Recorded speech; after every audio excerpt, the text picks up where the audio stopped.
Обычно каву сравнивают с шампанским или с просекко, а вот про классик пенедес или карпинат слышали не все, даже те, кто уже очень давно живет в Каталонии.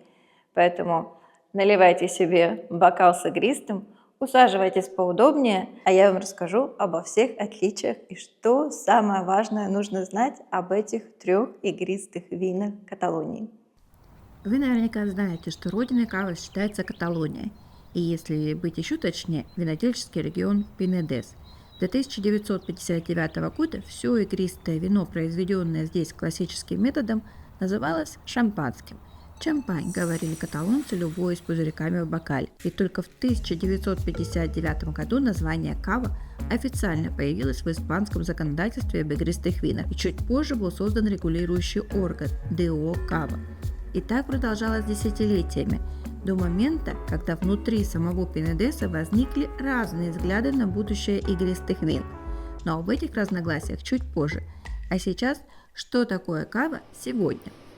Кава – это игристое вино, произведенное традиционным методом, то есть используя вторичную ферментацию в бутылке и регулируемое ДО кава. И самое главное, что нужно понимать, кава может быть произведена абсолютно на различных территориях в пределах одной страны, в пределах Испании. Вы можете произвести каву и в регионе Риоха, и в Валенсии, но нужно помнить, что 95% всей кавы производится в Каталонии. А если быть еще точнее, то в винодельческом регионе Пинедес. Каждый производитель соблюдает единый регламент, то есть использует только разрешенные сорта винограда, а их всего 9, и следует официальным правилам ДО Кава по названию кавы в зависимости от времени выдержки на осадке. Кава де Гварда, кава резерва, кава гран резерва и кава де парахи. Таким образом, кава – это большая многообразная система, в которой существуют разные стили и уровни качества. Со временем часть производителей Пинедеса захотела четко зафиксировать происхождение игристого вина именно из ДО Пинедес, а не из более широкой географии кава по всей Испании. Так, внутри ДО Пинедес появилась отдельная категория – Classic Пинедес.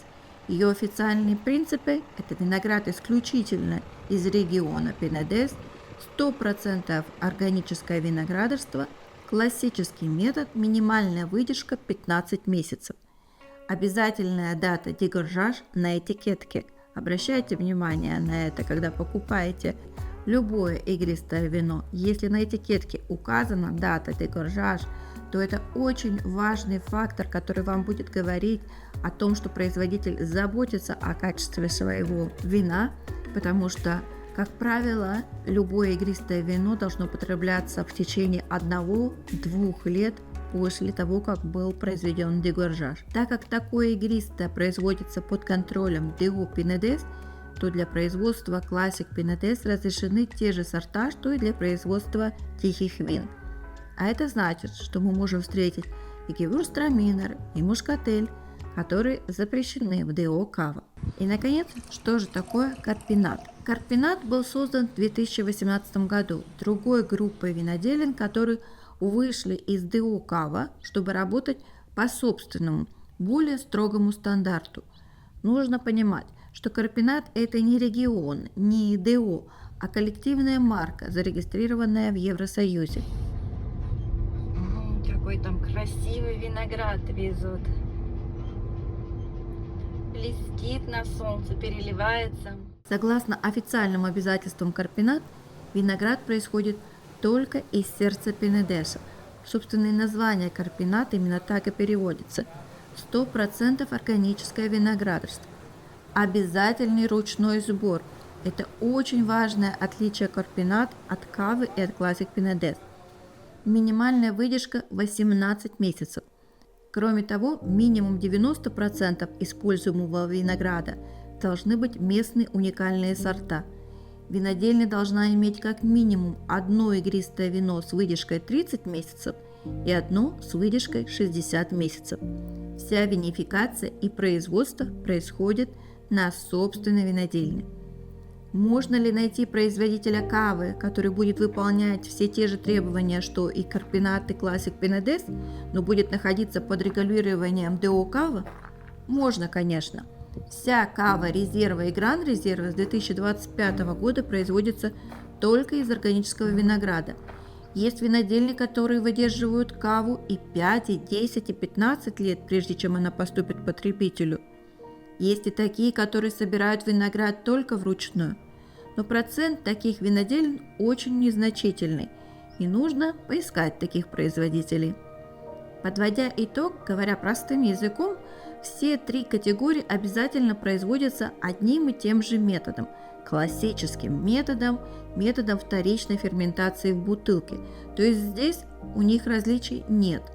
Но кава – это широкая территория с очень разным качеством. От самой простой кавы в супермаркете стоимостью 6 евро до супервысокого уровня и соответствующей стоимостью от 50 до 150 евро. Classic Penedès – это региональный продукт внутри ДО Penedès. Здесь все вино органическое, здесь не найдете дешево и плохо, но и по цене это такой средний стандарт хорошей кавы. Карпинат – это максимальная привязка к теруару и строгий контроль всех этапов производства. Таких виноделин всего 19, и цены начинаются от 15 евро. Но вина с очень длительной выдержкой, а значит и уникальным вкусом, и очень маленькими пузырьками будут стоить от 25 евро за бутылку. Это не вопрос, что лучше, это вопрос подхода к происхождению и идентичности вина. Ну и мой финальный совет, как же все-таки выбрать между Карпинат, Classic Penedès или кава. Пробуйте все, потому что вино расскажет вам о регионе гораздо больше, чем тысячи любых определений или рассказов.